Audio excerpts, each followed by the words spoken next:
Hello, friends, and welcome back to the podcast series from Pixelanet channel.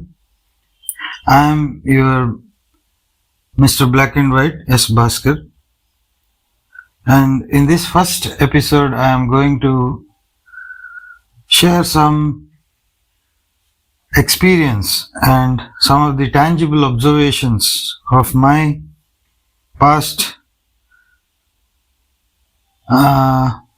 incidents and also some of the experiences that are shared from my friends about teleportation and online friendship.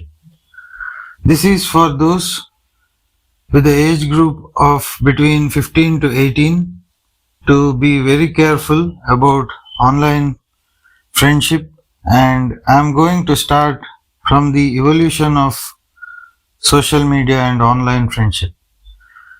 Now I am in the year 2023, but during my college days there was a very good internet revolution and there were a lot of cyber cafes. There was a different living culture of internet with the different cyber cafes. That is, you pay a rent for an hourly basis and you go to some of the open chat platforms like MIRC, ICQ, and Yahoo Messenger, MSN Messenger. It's an open platform where there are different public chat rooms and people can log in with a nickname or a username and they can chat with distant people.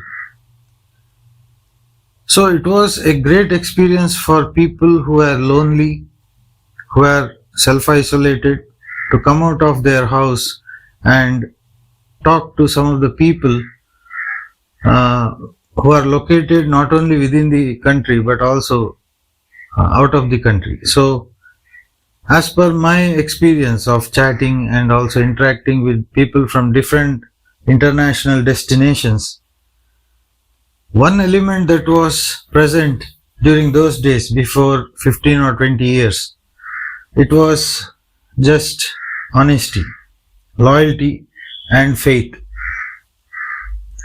And now coming to the opposite side of these qualities, slowly the internet population increased and there was an infiltration of a lot of crooks who tried to identify themselves with a different gender or different age group or different name or different ethnicity, and they were maintaining some of the online relationship, that is through teleportation, for years together, and they were taking a lot of favor from the user.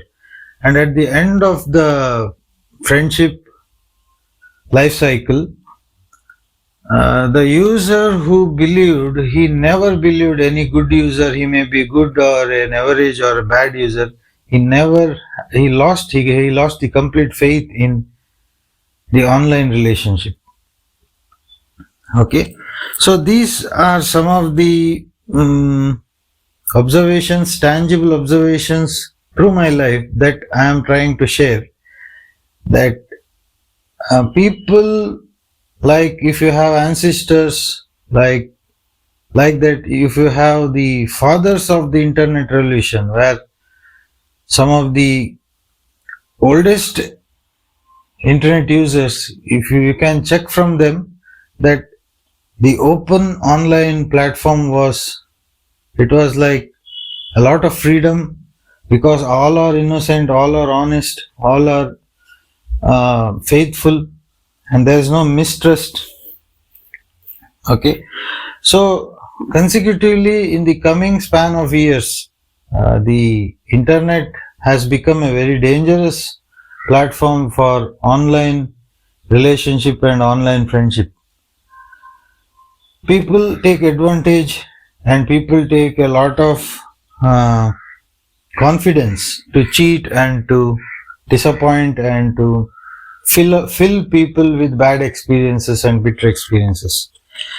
So now let me come to the pros and cons of online friendship. First, let me come to the pros. Some of the benefits of online friendship is that fundamentally this is for people who are not occupied with offline connections and socializing in a club or having the real life friends. Okay, those who don't have all this, they try to take or gain some psychological support from distant communication, and they try to make new friends, and they try to take some psychological support because of their loneliness. Basically, the urge to make online friendship is just to overcome loneliness. And there are some socially muted population, maybe because of the tradition, family values, they are not allowed to go outside. They are, after school or college, they have to come back to the house, and they are not having the liberal values, and they are from a conservative family. So for those children, or also for the youngsters between the age group of 15 to 20 or 19 or 20, those who are not financially independent, those who are not in any employment, they try to make some new connections so that they can be benefited either to improve their language skills, or there was a website called Penpal, and it was a great platform for the school children to exchange letters by post. Similarly, the website opened some membership through email where you can correspond your letters through email, and the website is still beneficial for some of the people who like to learn foreign languages, and they like to have some friends who can have spoken communication between different countries' citizens, so that they can improve on either German or French or Spanish. Whenever they like to learn some new language, they make some friends from that country. So this kind of improvement in networking and choosing the right channel, like meetup.com, it was during when I was in Bangalore, maybe before 20 years. We didn't have this kind of Insta or instant messaging apps where we can search for some online friends. Okay, so we have to register in a website, we have to go to a cyber cafe, and we had a website called meetup.com where the people of similar interest, like parallel interest, they come together, and maybe trekking or trekking club or adventure club or cycling club or biking club, or some kind of business startup club. Okay, that meetup group had some objective to attract people of similar interest. Okay, this kind of right channel can enhance the social confidence and social awareness about the surroundings, what's going on, what is the trend, and how people are coming together for a purpose. So also the professional networking websites like LinkedIn. So these kind of right channels can be so smooth and so authentic in terms of experience, and also in terms of tangible observation. Tangible observation in the sense, you don't have any intangible gap that is yet to be justified tangibly or realistically. So coming to the drawbacks, coming to the past history of the people's experience, okay, there were a lot of intangible observations that people used to hide a lot of identity, their age, okay, whether they are physically challenged or they are blind or deaf, someone else is chatting on the person's behalf, or is it a cloned profile? Nobody knows. So this led to a lot of confusion and misbelief and suspicion and lack of trust.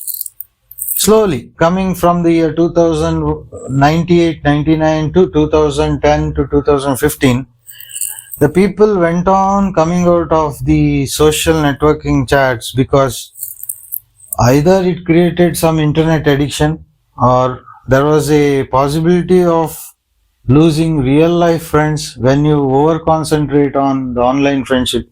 Your local friends, your own school friends, they go far away from you.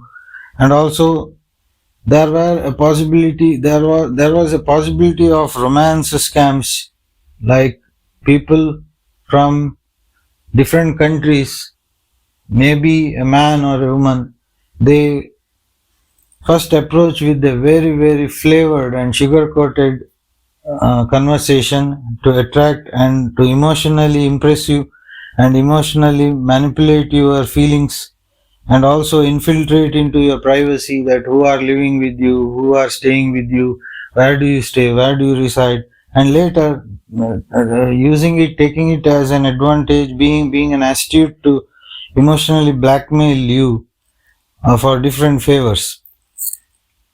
Okay, so this all happened because of the distance. So when there is a greater distance, there is a greater risk of believing the person. Okay, and I will share some of the incidents that my friends shared with me. They are the real life incidents. Like one person who was from a very wealthy family, during his office hours, he's a self-employed person, a single bachelor, a gentleman, and he accidentally came into contact with a user from Japan. Okay, so later at the end you will come to know what was the reality. So intangible observations were true, but the tangible conclusion was false. Okay, so maybe for 8 to 9 years during his entire bachelorhood, he was in touch with the user. The person was from India, and the user, another user was from a different country. So the gentleman from India, who was very much impressed about the girl from that country, which is not Japan exactly, but when he was very much impressed about her discipline, about her qualifications and her way of conversation, that really impressed the gentleman from India, and he decided to meet the girl from Japan. And he booked the flight ticket and he went to Tokyo, and he went to everything, greetings card during birthday, everything was exchanged through post and by letters. And when the person, the gentleman who had that kind of historical, intimate connection with the user from Japan, after landing Tokyo, he came to know that the user is not from Japan but a schoolboy from China.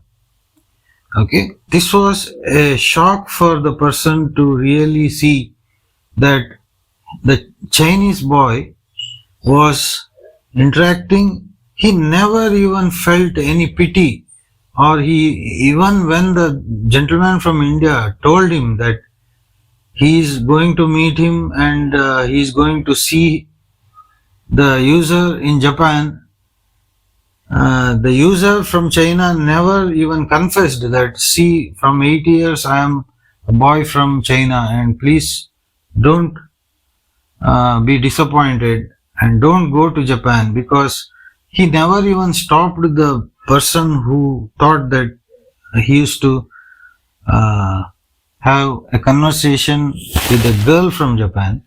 So later, at the age of 40, maybe the person realized that online is a biggest hell. Online friendship is a biggest hell, and his parents searched a bride from nearby local community, from the same community, and he got married, and today he is well settled. He is a family man. But the 10 years of time, cost, and the risk, it all made the person not to believe internet anymore.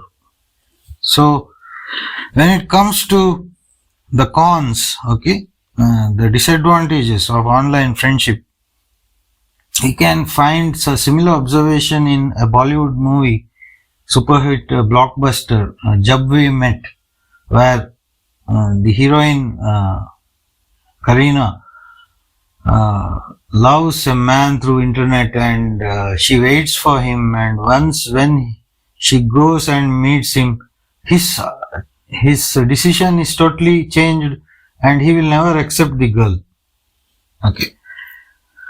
So later Shahid comes into the rescue, and this is about the distance and the change of mind that happens in an online relationship. And there's a lot of deficiency and lack of stability in online friendship when the distance increases, and the infiltration and the cross-cultural gap, and also the hidden secrets, the hidden traits. Like as I told you, a 40-year-old gentleman can speak like an 18-year-old boy by duping a picture of a model, and there is no chance of any verification. So it would be better, before proceeding so intimately or further, it is better to justify the user with some tangible observations, like where do you stay, where is your location, and can we have a live video call, and I would like to see you with an online live video chat, and please come in front of the camera. So at that time, the people who are faithful and they are really honest, they will not cheat you. And then once you both have an online video chat, you can fix a location and you can have a meetup, and the credibility, once it is tangibly tested, then there is no loss of failure in an online friendship. So coming to the precautions that I like to suggest during any kind of progress in social networking and online friendship is to choose a very credible channel, to choose a very authentic channel, and also to define your own age factor and your financial independence. You should not become a problem in the family where you spend a lot for some platinum membership of a dating website or anything, and your parents are going to face the liability. So the age factor, these kind of social networking should start only after you are employed or self-employed and you become financially independent, and then you are responsible for your own actions. And the age factor should be at least from 21 to 23 or 24, and where you will have your own capacity to judge who is authentic and who is fake. And privacy. Never share your private matters or your family matters with the distant online friends. Maintain a very good privacy, and only create a boundary or create a line between your private space and also the public space. This is another important precaution that I try to suggest to all the youngsters who are going to be the members of the social networking in the future. And there is an app called Clubhouse, which is a good app to really build your spoken English or interpersonal communications. So Clubhouse is a very good app to exchange the ideas and creative thoughts in similar interest groups. Okay, and there will be, it's like an audio group chat app. So Clubhouse is a very ideal app for people who like to listen and share their thoughts in the respective groups of interest. Good to connect with the known people. For example, there is a Facebook group of your school. So if the group is formed by the school itself, it is better to be a member among the known people, and better to avoid the strange groups and strangers, and never liberate any kind of high risk behavior or risky behavior where you are going to face a lot of problems or consequences in the future. So better to avoid strangers and minimize teleportation. Minimizing teleportation means minimize the distance of connectivity. If you are looking for some friends, look at some of the local friends within a group with a distance of 60 kilometers, 50 kilometers, okay, where it is possible to meet and see face to face and meet up with a coffee, okay. So the greater the distance, greater the risk and greater the violation. I am repeating it again. And apply tangible observations before judging the person. Tangible observation means from the backside you should try to verify the credentials of the user, okay. So I had some experience where the same user was talking differently for different users. I created 3-4 username and tried to chat with the same user ID, okay. And when I logged in with user 1, the person spoke like he is an income tax officer. When I logged in with user 2 and approached the same user, he spoke that he is a bureaucrat in a central government office. And when I logged in with user 3, he was saying that he is a model, and he is so this kind of psychological imbalance, you will be the victim of psychological imbalance of the users, and they will have multi personal identities, okay. So they will have a lot of split personalities, and better to avoid these kind of people who have different identities in the online space. So last but not the least, I always advise my youngsters that whatever the actions you plan in online, it should be benefited either to your business or your employment or to enhance your knowledge, but not to hurt your feelings or to bring down the reputation of your family or bring down the dignity or lower the self-esteem, okay. So herewith I conclude my first podcast series, and I will see you again in a very interesting episode. So till then, take care and wish you a good and pleasant day.